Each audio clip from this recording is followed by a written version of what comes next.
Berdoa bagi bangsa.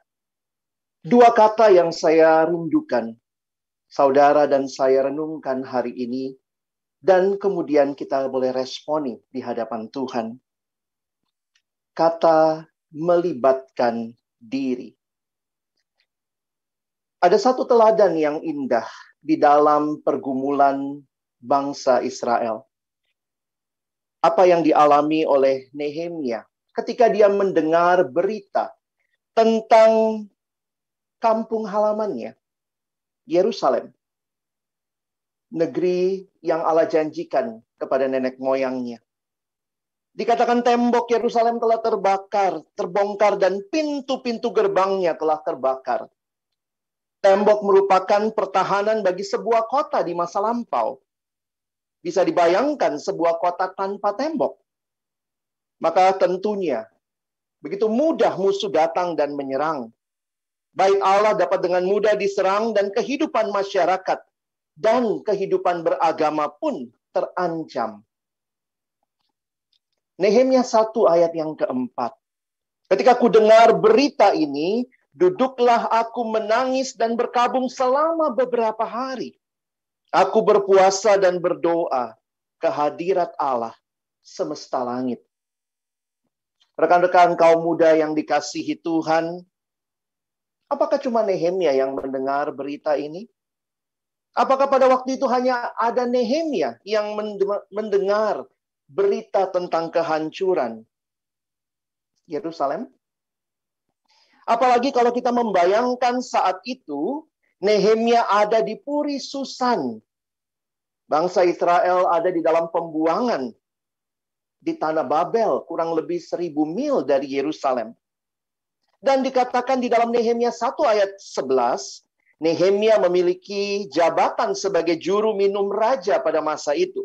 Ini sebuah jabatan yang penting dan berpengaruh, sebuah posisi luar biasa yang dapat dicapai seorang Israel di negeri asing. Namun yang menarik, Nehemia melibatkan diri di dalam pergumulan bangsanya. Nehemia sedang hidup nyaman di pembuangan. Tetapi Nehemia melibatkan diri dalam pergumulan bangsanya. Kamus Besar Bahasa Indonesia memberi arti kata melibatkan adalah menjadikan turut terlibat, tersangkut, terbawa dalam suatu masalah. Dan respon yang indah kita lihat dari hati yang boleh berserah kepada Tuhan dan terlibat dalam pergumulan bangsanya, Nehemia berpuasa dan berdoa. Nehemia mengaku dosanya, dosa keluarganya dan bangsanya. Sekali lagi, Nehemia terlibat. Dalam doa pengakuan dosanya, Nehemia mempersamakan diri dengan umat Israel yang dia doakan.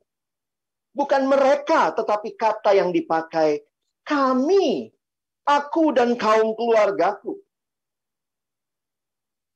Nehemia berpegang kepada janji Tuhan di dalam firman-Nya. Berita-berita yang begitu menyedihkan mungkin menguasai hati sehingga rasanya perasaan kita memimpin hidup kita dalam saat-saat yang sulit. Nehemia berpegang kepada janji Tuhan dalam firman-Nya.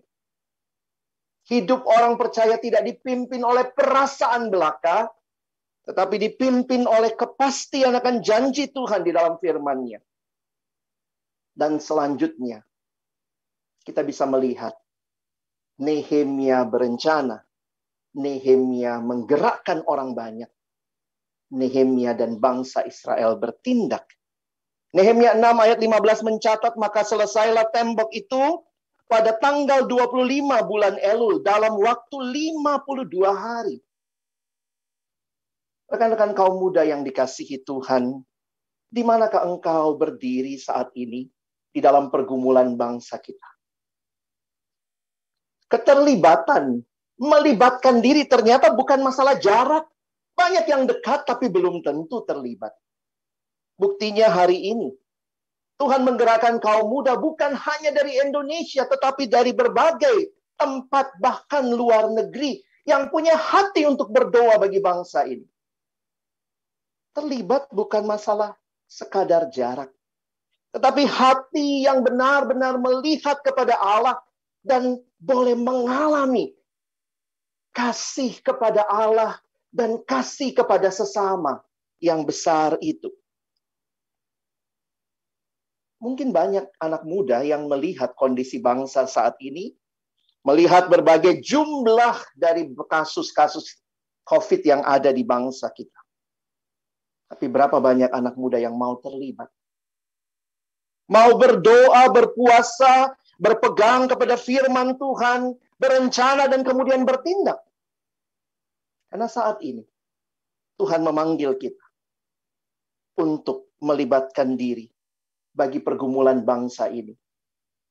Hai kaum muda yang rindu berdoa saat ini, maukah engkau melibatkan diri?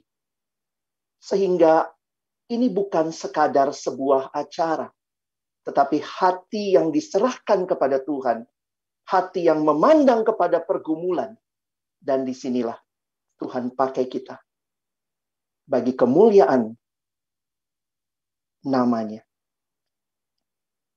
Maukah saudara melibatkan diri di dalam pergumulan bangsa ini? Berdoa dan pada akhirnya bertindak.